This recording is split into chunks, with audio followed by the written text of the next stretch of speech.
Existe uma crença silenciosa que sustenta quase todas as decisões financeiras modernas. A ideia de que algumas coisas são seguras, que certos ativos protegem, que determinadas promessas não quebram. A história mostra o oposto. Toda forma de dinheiro criada para trazer estabilidade acabou produzindo instabilidade em algum momento. Ao longo de 4.000 anos, sociedades confiaram em metais, papéis, contratos, imóveis, bancos e estados para proteger o futuro. Todas essas estruturas funcionaram por um tempo. Todas falharam em algum ponto, não por erro pontual, nem por corrupção isolada, mas porque o risco nunca desaparece. Ele apenas muda de lugar. Sempre que um sistema parece estável demais, ele está acumulando fragilidade. Sempre que a segurança parece garantida, alguém está carregando o risco sem perceber. O colapso não chega como surpresa histórica, chega como surpresa pessoal. Este vídeo percorre a lógica completa desse processo, não para prever a próxima crise, mas para mostrar por que elas sempre retornam e por que confiar demais em qualquer promessa de segurança costuma sair caro. Este roteiro é baseado no livro A Ascensão do Dinheiro, de Niall Ferguson. Uma obra que percorre milhares de anos para mostrar como crédito, dívida, risco e confiança moldaram impérios, estados, mercados e a vida cotidiana. Aqui não há julgamento moral, nem promessa de solução definitiva. O que aparece é o funcionamento do sistema ao longo do tempo, com seus ciclos de crescimento, colapso e reorganização.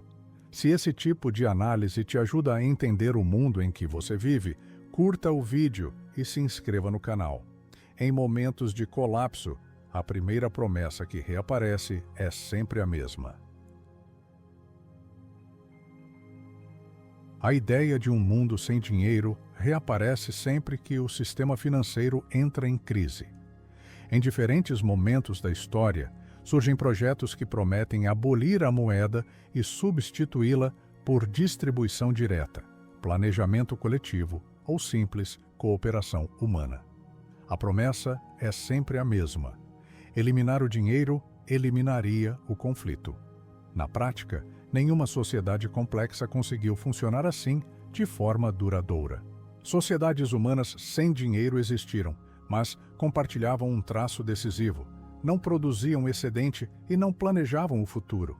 Tudo o que era obtido era consumido no presente. Onde não há sobra, não há necessidade de poupança, crédito ou promessa de pagamento.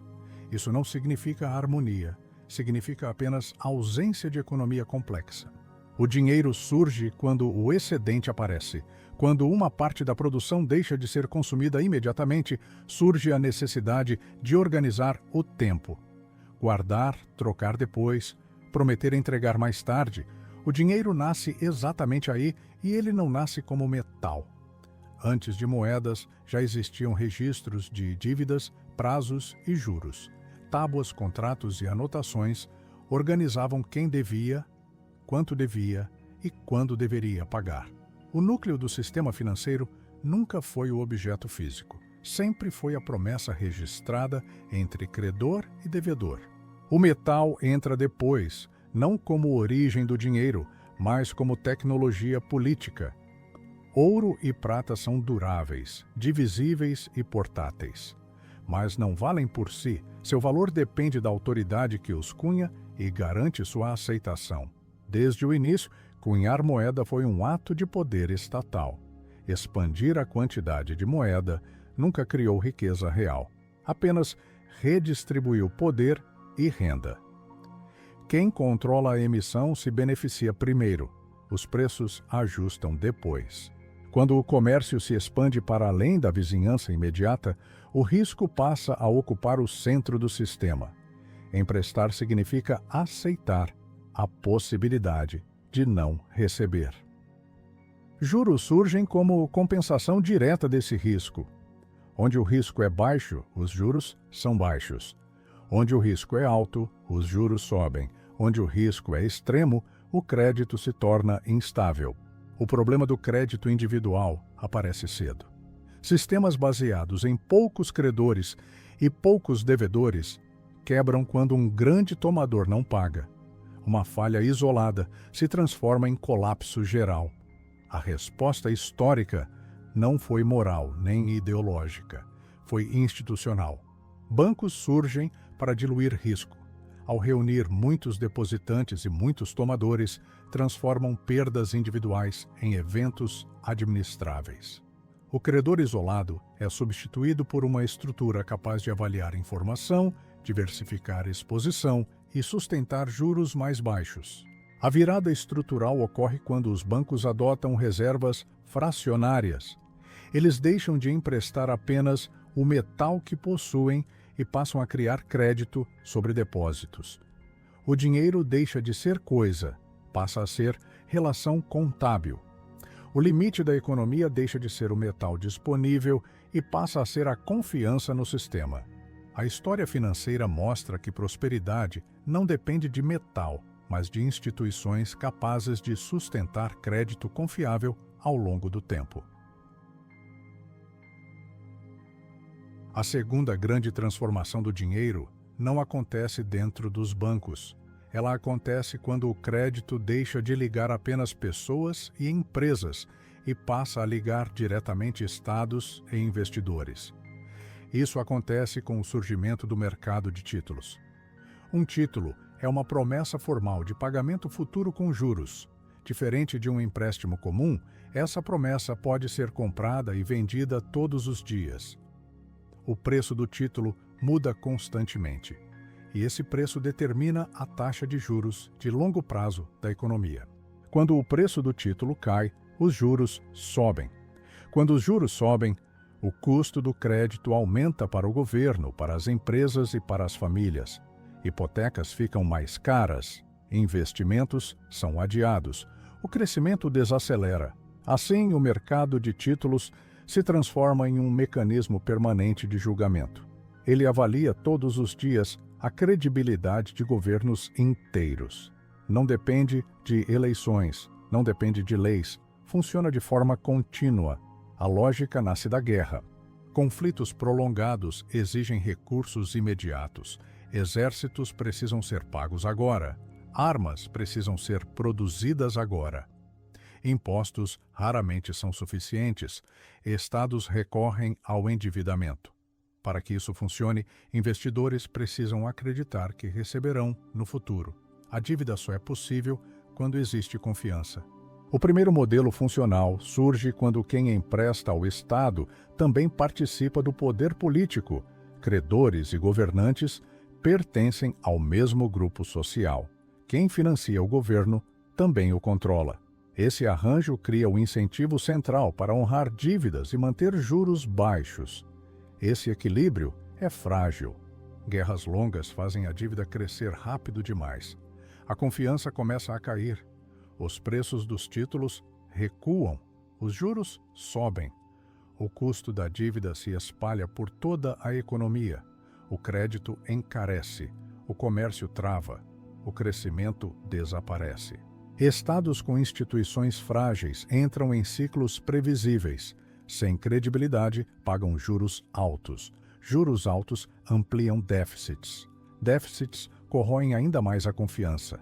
O desfecho costuma ser o mesmo: calote ou inflação. Estados com instituições representativas seguem outro caminho. Quando o orçamento é controlado, a arrecadação é previsível e a dívida é tratada como compromisso permanente. A confiança se sustenta. Mesmo dívidas elevadas podem ser mantidas com juros baixos. A diferença não está na riqueza inicial, mas na qualidade das instituições. Esse modelo se consolida quando a dívida deixa de ser episódica e passa a ser permanente. O Estado não promete quitar tudo, promete pagar juros regularmente. A dívida se torna negociável. O mercado se torna líquido. Nesse ponto, intermediários privados ganham protagonismo. Eles organizam emissões, centralizam pagamentos, reduzem riscos operacionais e conectam investidores espalhados pelo mundo. Ao fazer isso, passam a concentrar poder financeiro comparável e muitas vezes superior ao de governos individuais. O efeito estrutural é claro: o mercado de títulos, criado para servir ao Estado, passa a condicioná-lo. Políticas fiscais, monetárias e sociais deixam de ser avaliadas apenas por eleitores. São avaliadas diariamente por investidores anônimos. A soberania não desaparece, ela é limitada pelo custo do crédito. Quando esse limite é ultrapassado, as escolhas se reduzem a 3: cortar gastos, aumentar impostos ou não pagar. A servidão não é jurídica, é financeira. Esse mesmo crédito que disciplina estados também transforma empresas. A empresa moderna nasce para resolver um problema simples e decisivo: como reunir grandes volumes de capital sem destruir quem investe quando algo dá errado. A resposta é a responsabilidade limitada. Ao comprar uma ação, o investidor participa dos lucros, mas limita suas perdas ao valor investido. Isso permite financiar projetos grandes, longos e arriscados, como ferrovias, fábricas e companhias de comércio. Sem esse modelo, o capitalismo moderno não escala. Para funcionar, esse sistema precisa de um mercado contínuo, um lugar onde ações possam ser compradas e vendidas todos os dias. É isso que as bolsas oferecem. A partir daí, o preço das ações deixa de refletir apenas resultados atuais e passa a incorporar expectativas sobre o futuro, e o futuro é incerto. Essa incerteza abre espaço para um padrão recorrente. Quando uma nova oportunidade real surge, os preços começam a subir de forma gradual. A alta chama a atenção, histórias de sucesso se espalham e o crédito se expande. Mais investidores entram, muitos sem experiência. O movimento se acelera e a valorização passa a sustentar a própria narrativa. Quanto mais o preço sobe, mais ele parece confirmar que subir faz sentido. Nesse ponto, investidores experientes começam a vender enquanto investidores tardios entram convencidos de que, dessa vez, é diferente. Quando a confiança se rompe, o ajuste não é suave, ele é abrupto. Esse padrão se repete ao longo da história porque não depende de ganância individual, mas de crédito. Sem crédito abundante, bolhas não ganham escala sistêmica. É a expansão do financiamento que permite que preços se afastem da renda real e da produção. No longo prazo, ações superaram títulos e aplicações de curto prazo na maioria das economias estáveis, porque títulos pagam valores fixos enquanto ações participam do crescimento econômico. Esse retorno, porém, não é garantido. Guerras, colapsos institucionais e bolhas prolongadas podem destruir valor acionário por décadas. A volatilidade não é um defeito ocasional do sistema, ela é parte do seu funcionamento normal. Um dos exemplos mais extremos desse processo ocorre quando ações, crédito e moeda passam a crescer juntos. Esse é o caso de John Law. Observando o sistema holandês, Law compreende a força da companhia acionária permanente e da liquidez criada pelo mercado secundário. Sua proposta é usar a autoridade do Estado para expandir o crédito, financiar ações e acelerar o crescimento econômico. Na França do início do século XVIII, endividada e sem saída fiscal, o sistema é adotado. A dívida pública é convertida em ações, um banco emite papel aceito para pagamento de impostos e o crédito financia a compra dessas ações. A alta das ações sustenta novas emissões e forma-se um circuito fechado. O crescimento deixa de depender da atividade econômica real. Dividendos e valorização passam a ser sustentados pela expansão monetária. Quando os preços começam a cair, o sistema exige intervenções constantes. Regras mudam, controles surgem e a confiança desaparece. A moeda se multiplica e a inflação aparece. A tentativa final de correção provoca pânico.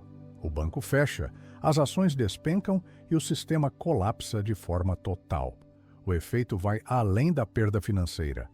A França passa a rejeitar papel moeda e mercados acionários por gerações, deixando uma cicatriz institucional profunda que limita sua capacidade financeira futura. A lição do capítulo é estrutural. Bolhas não são falhas morais, nem desvios individuais. Elas surgem quando ações, crédito e moeda se reforçam mutuamente sem lastro na renda e na produção. Nessas condições, o colapso não é localizado, ele é sistêmico. Em outubro de 1929, o mercado acionário dos Estados Unidos atinge o auge da confiança e começa a cair poucos dias depois. Em menos de 3 anos, as ações perdem cerca de 90% do valor. O choque não fica restrito à bolsa. Ele atravessa bancos, empresas, empregos e países inteiros, transformando uma crise financeira na maior depressão econômica da era moderna. A produção industrial despenca, o desemprego atinge aproximadamente 1/4 da força de trabalho e o comércio internacional entra em colapso. Sistemas bancários quebram em cadeia, controles de capital são impostos, calotes se multiplicam e moedas são desvalorizadas. Economias fortemente integradas ao sistema financeiro sofrem mais. Economias mais fechadas resistem melhor. Não existe um gatilho único. A crise emerge de desequilíbrios acumulados após a Primeira Guerra Mundial. Excesso de capacidade produtiva, queda nos preços agrícolas, dívidas difíceis de pagar e salários rígidos que comprimem lucros e ampliam demissões. Ainda assim, no fim da década de 1920, os Estados Unidos aparentam força. A produtividade cresce, novas tecnologias se difundem e a confiança se converte em euforia. Forma-se uma bolha acionária concentrada em setores novos. A compra de ações com dinheiro emprestado amplia a fragilidade do sistema. Pequenas quedas passam a ameaçar posições altamente alavancadas. O padrão se repete. Investidores experientes realizam lucro cedo, investidores inexperientes entram tarde e o capital internacional amplifica os movimentos. Quando os preços começam a cair, o problema deixa de ser apenas financeiro. O ponto decisivo vem depois do colapso. O Banco Central não cria a bolha, mas transforma a crise financeira em depressão econômica. Ao tentar preservar o padrão ouro, o Federal Reserve falha em fornecer liquidez ao sistema bancário. Entre 1930 e 1933, milhares de bancos quebram, depósitos desaparecem, o crédito some e a quantidade de dinheiro em circulação cai violentamente. A prioridade dada à estabilidade cambial prevalece sobre a estabilidade interna, empurrando a economia para uma deflação prolongada. A lição estrutural é direta. Após o colapso dos preços dos ativos, a rigidez monetária pode transformar uma correção em recessão e uma recessão em depressão. Esse aprendizado molda o pensamento econômico do século XX. No pós-Segunda Guerra Mundial, apesar de choques financeiros recorrentes, não ocorre nova depressão prolongada. O sistema passa a ser salvo depois do pânico. É nesse contexto que surge a formulação de Hyman Minsky. Minsky parte de uma ideia simples. Mercados financeiros não são naturalmente estáveis. Eles se tornam instáveis justamente porque passam longos períodos sem crises. Quando tudo funciona bem por tempo suficiente, o comportamento muda. Empresas e investidores começam com estruturas prudentes, com dívidas baixas e fluxos de caixa capazes de pagar juros e principal. Com o tempo, migram para estruturas mais arriscadas, com dívidas maiores e dependência crescente de refinanciamento. Por fim, surgem posições que só se sustentam enquanto os preços dos ativos continuam subindo. A estabilidade gera fragilidade. Crises não vêm de choques externos imprevisíveis. Elas nascem dentro do próprio sistema. Quanto mais longa a tranquilidade, maior o risco acumulado. O colapso de 1987 ilustra esse padrão. Em um único dia, o mercado cai mais de 20%. Estratégias automatizadas, vendas defensivas e reações em cadeia ampliam o choque. A diferença crucial aparece depois. O Banco Central intervém rapidamente, fornece liquidez, reduz o custo do crédito e estabiliza o sistema. Não há depressão. A partir desse ponto, surge um dilema permanente: intervir apenas depois do pânico ou tentar impedir o excesso antes que ele se forme. Nas décadas seguintes, a opção dominante é conter crises, não evitá-las. Juros baixos persistem, choques são absorvidos e o sistema aparenta resiliência crescente. O efeito colateral é previsível. A estabilidade de curto prazo prepara excessos no médio prazo. O crédito se expande, a alavancagem cresce e os preços dos ativos se afastam da renda real. A conclusão do arco é direta. Nem o mercado se autorregula completamente, nem a intervenção elimina a instabilidade. Rigidez excessiva transforma crises em depressões. Permissividade prolongada prepara crises maiores. A instabilidade não é um desvio ocasional do capitalismo financeiro, ela é estrutural. O ponto de partida é simples. O futuro é imprevisível.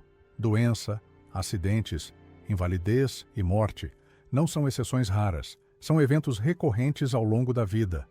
A poupança e o seguro surgem como respostas institucionais a essa realidade.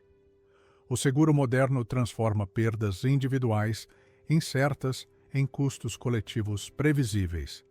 Ao reunir grandes grupos, o sistema torna estatisticamente administrável aquilo que é incontrolável no nível individual. Esse princípio sustenta seguradoras, fundos de pensão e boa parte do sistema financeiro de longo prazo. Esse arranjo, porém, tem um limite claro. Quando o risco se torna extremo, concentrado ou sistêmico, o mercado privado recua. Conflitos mundiais, atentados, grandes desastres naturais e colapsos financeiros ultrapassam a capacidade de precificação e absorção das seguradoras. Quando isso acontece, o padrão se repete. O risco não desaparece. Ele migra para o Estado. O poder público passa a atuar como segurador de última instância, assumindo perdas que o mercado não consegue ou não aceita carregar. Essa lógica se consolida no fim do século XIX. O seguro privado nunca alcançou toda a população. Trabalhadores pobres e informais permaneciam expostos. A resposta não foi moral, foi política. Estados passam a usar o seguro compulsório como instrumento de estabilidade social. Na Alemanha, o modelo de previdência estatal surge como estratégia de controle e pacificação social. A proteção contra riscos básicos é oferecida em troca de lealdade política e redução do conflito interno. O risco passa a ser administrado pelo Estado. Conflitos de grande escala aceleram esse movimento. Choques industriais produzem perdas que nenhuma seguradora privada consegue absorver. Quando esse tipo de dano passa a ser excluído dos contratos, o Estado assume a função. Após os grandes conflitos do século XX, o risco deixa de ser excepcional e passa a se tornar uma responsabilidade pública permanente. Surge o estado de bem-estar social. Saúde, aposentadoria e proteção contra desemprego tornam-se direitos. Em alguns contextos, esse sistema funciona de forma relativamente estável. Em outros, os custos crescem mais rápido que a economia. A partir dos anos 1970, os limites se tornam visíveis. O envelhecimento populacional, a desaceleração do crescimento e o aumento contínuo dos gastos sociais pressionam as finanças públicas. O risco não foi eliminado, ele se transformou em risco fiscal. A resposta é uma inversão histórica. Em vez de socializar o risco, governos passam a devolvê-lo aos indivíduos. Previdência pública é reduzida, sistemas de capitalização privada se expandem. Famílias se tornam responsáveis por poupança, aposentadoria e proteção financeira. Essa mudança cria uma nova divisão.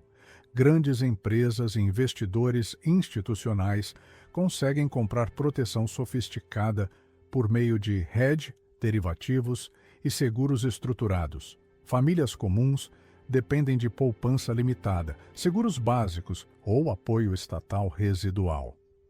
Nesse contexto, muitas passam a tratar a casa como substituto do seguro. O imóvel assume o papel de proteção central contra o risco futuro. A lógica parece intuitiva. A casa é visível, a casa permanece, a casa parece segura. Essa escolha não elimina a incerteza, ela a concentra.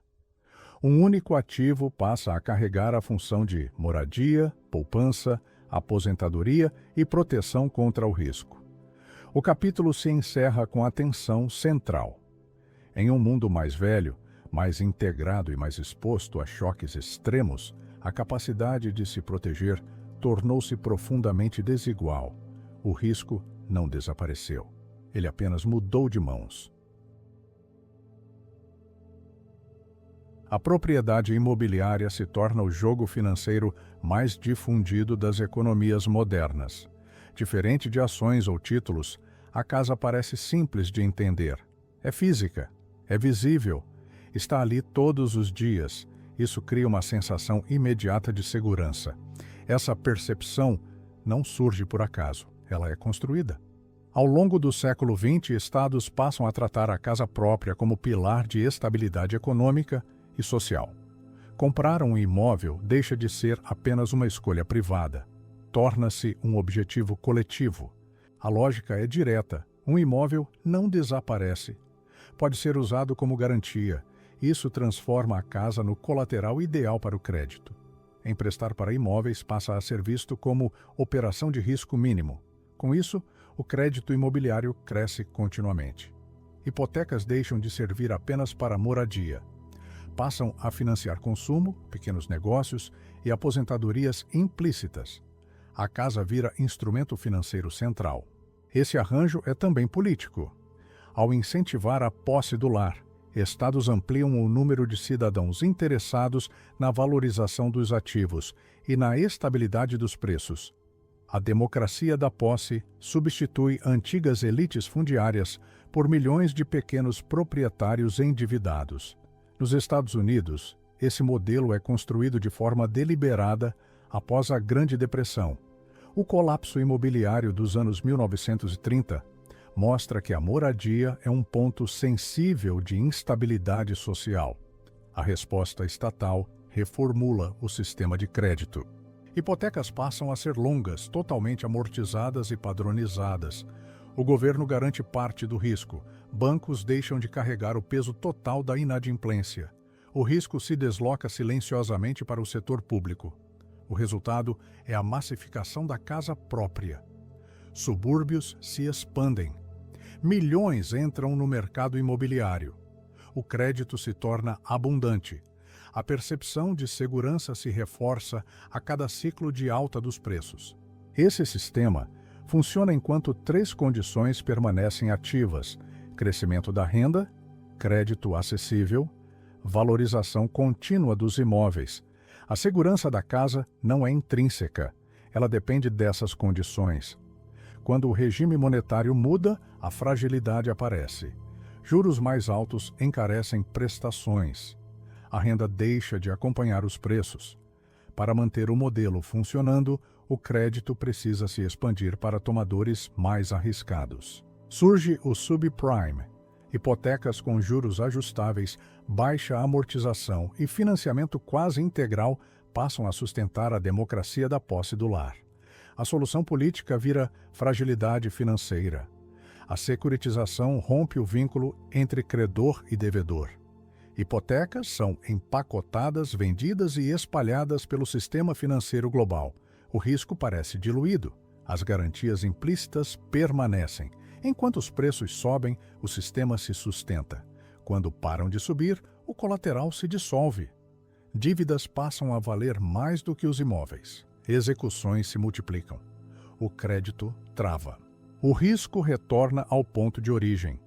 O Estado. A casa revela sua verdadeira natureza financeira, volátil, ilíquida, altamente alavancada. O capítulo encerra com uma constatação estrutural. A propriedade não elimina o risco. Ela apenas o reorganiza. Tratar a casa como seguro absoluto concentra incerteza em um único ativo financiado por dívida.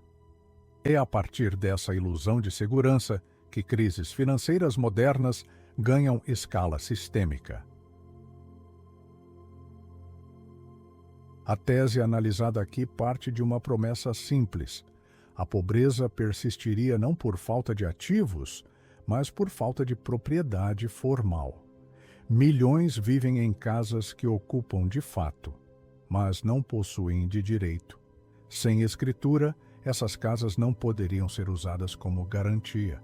O capital estaria morto. A solução proposta é direta: formalizar a propriedade, transformar moradias informais em ativos legais. Com isso, famílias acessariam crédito, investiriam, empreenderiam e se integrariam ao Estado. Na prática, a evidência enfraquece essa promessa. Em experiências reais de titulação, o primeiro efeito aparece rápido. Casas legalizadas tendem a melhorar fisicamente. Reformas aumentam. Investimentos pequenos surgem. O comportamento muda. As pessoas passam a agir como proprietárias formais. O efeito central esperado, porém, quase não ocorre. O crédito bancário continua raro. Hipotecas não se expandem de forma relevante. Bancos permanecem relutantes em emprestar, mesmo com escritura. Quando o crédito aparece, muitas vezes assume outra função. Facilita a compra das casas por investidores externos. Moradores pobres são pressionados a vender. A formalização acelera a expulsão, não a ascensão econômica. A razão é estrutural. A casa não é a base real do crédito. A renda é. Para o credor, o imóvel é apenas garantia. Para o devedor, é risco concentrado. Sem renda estável, previsível e verificável, a propriedade não se transforma automaticamente em capital financeiro. O sistema de crédito moderno não empresta contra ativos isolados. Empresta contra fluxo de pagamento. Esse deslocamento muda o foco da análise. O problema central não está na falta de escrituras, mas na instabilidade da renda. É nesse ponto que surge o microcrédito. Instituições de microfinanciamento passam a conceder empréstimos sem colateral formal. O critério não é a propriedade, mas a capacidade de pagamento. Pequenos valores, parcelas curtas, acompanhamento próximo. O desempenho surpreende. Taxas de pagamento são altas. O padrão se repete em diferentes países. Mulheres, mesmo sem ativos formais, mostram elevada confiabilidade como tomadoras. O crédito viabiliza pequenos negócios, garante renda contínua, sustenta consumo básico. O capital circula sem depender da casa como garantia. O microcrédito não é solução universal. Juros são elevados. Muitos permanecem excluídos. Ainda assim, ele expõe um ponto decisivo. O fator crítico do crédito não é o imóvel, é a previsibilidade da renda. O capítulo retorna então ao mercado imobiliário global. Em diversos países, políticas públicas incentivaram famílias a concentrar quase toda a sua riqueza em um único ativo. A casa passou a funcionar como substituto do seguro, da poupança e da aposentadoria. Essa estratégia não elimina o risco, ela o concentra. Quando emprego, renda e crédito se deterioram ao mesmo tempo, o seguro falha exatamente quando é mais necessário. O ativo que deveria proteger se transforma em fonte de fragilidade. A conclusão estrutural é clara: a propriedade não é solução automática para a pobreza nem para a segurança financeira. Sem renda estável, diversificação e limites ao endividamento, a casa pode transformar vulnerabilidade social em risco sistêmico. O capítulo encerra com a tese central. Não é a casa que torna alguém financeiramente seguro, é a renda sustentável combinada com exposição controlada ao risco. Durante grande parte da história moderna, crises financeiras globais foram associadas à periferia do sistema econômico. Mercados distantes prometiam retornos elevados e entregavam instabilidade. O centro, primeiro a Grã-Bretanha, depois os Estados Unidos, era visto como fonte de solidez. No início do século XXI, essa lógica se inverte. Entre 2000 e 2002, o mercado acionário americano perde quase metade do valor com o estouro da bolha da internet. Poucos anos depois, uma nova crise emerge, agora no crédito imobiliário. Pela primeira vez, a instabilidade nasce no núcleo do sistema financeiro global. Em outros períodos históricos, choques originados nos Estados Unidos teriam arrastado o mundo inteiro para uma recessão profunda.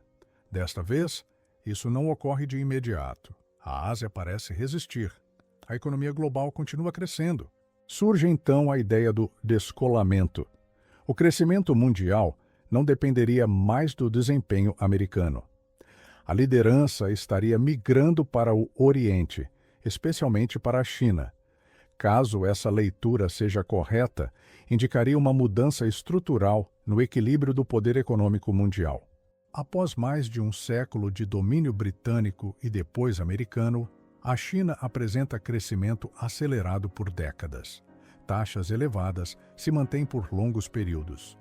Projeções passam a sugerir que sua economia superaria a americana ainda no início do século XXI.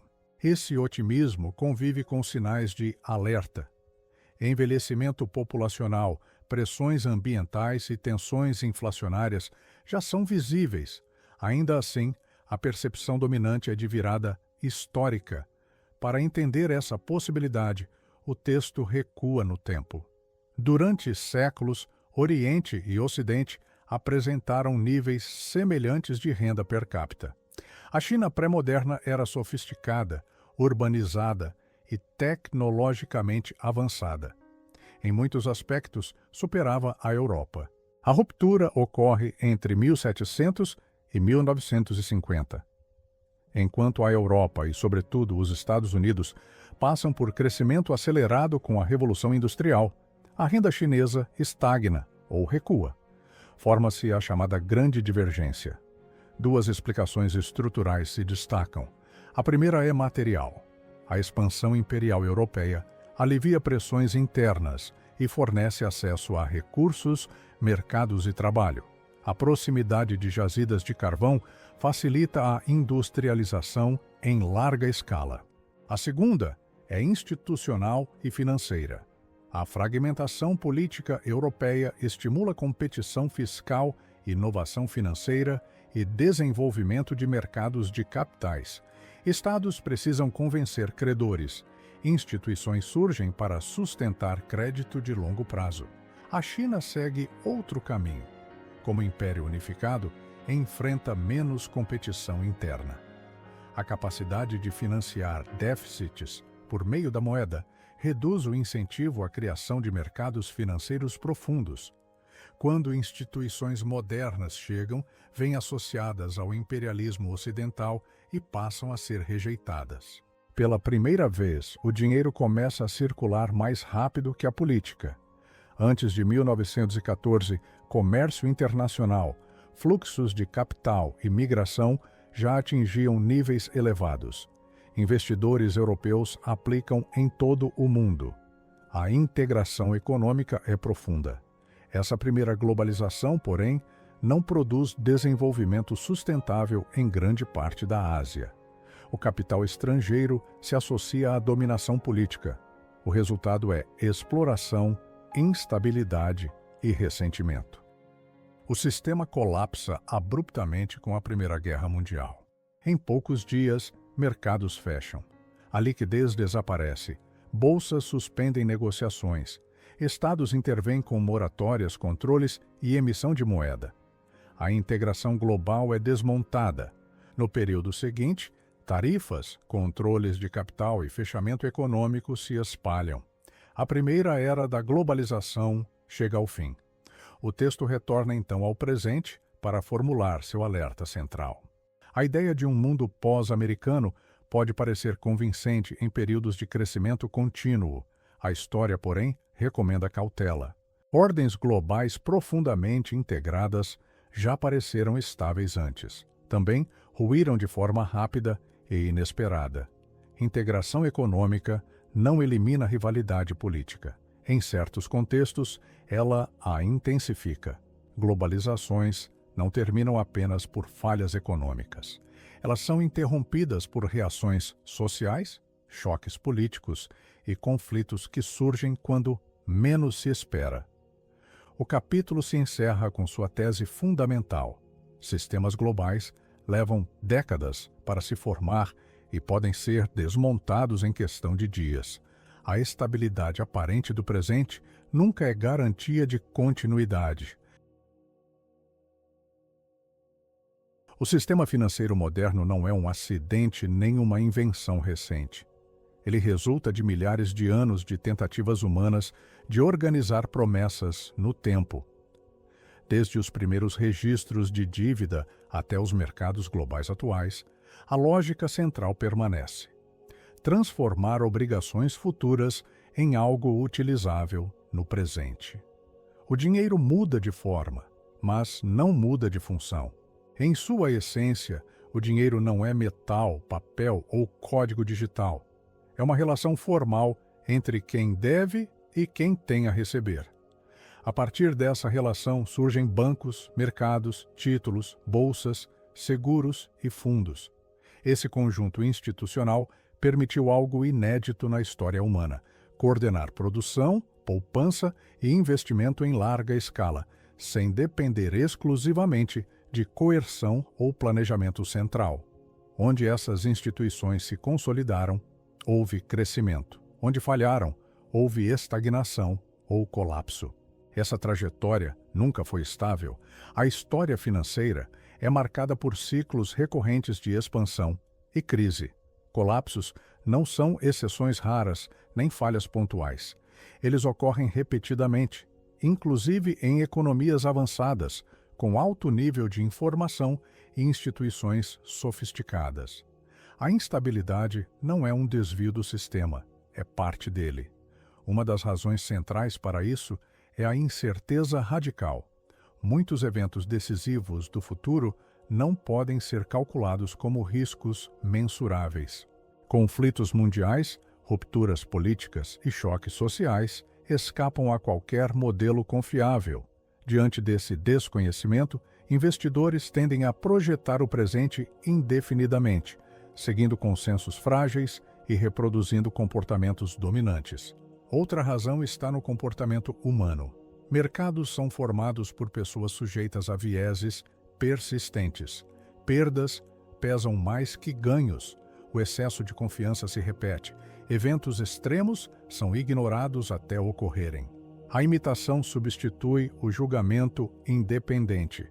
Esses padrões explicam por que sistemas inteiros acreditam estar seguros pouco antes de grandes crises. Há também uma lógica evolucionária. O sistema financeiro funciona como um ecossistema competitivo. Instituições surgem, crescem, inovam e desaparecem.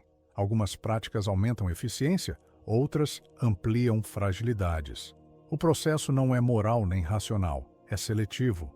A mortalidade institucional é alta, inclusive entre organizações grandes e respeitadas. A diferença crucial em relação à biologia está na regulação. Decisões políticas funcionam como choques artificiais nesse ambiente. Resgates, garantias e proteção a instituições grandes demais para quebrar distorcem o processo de seleção.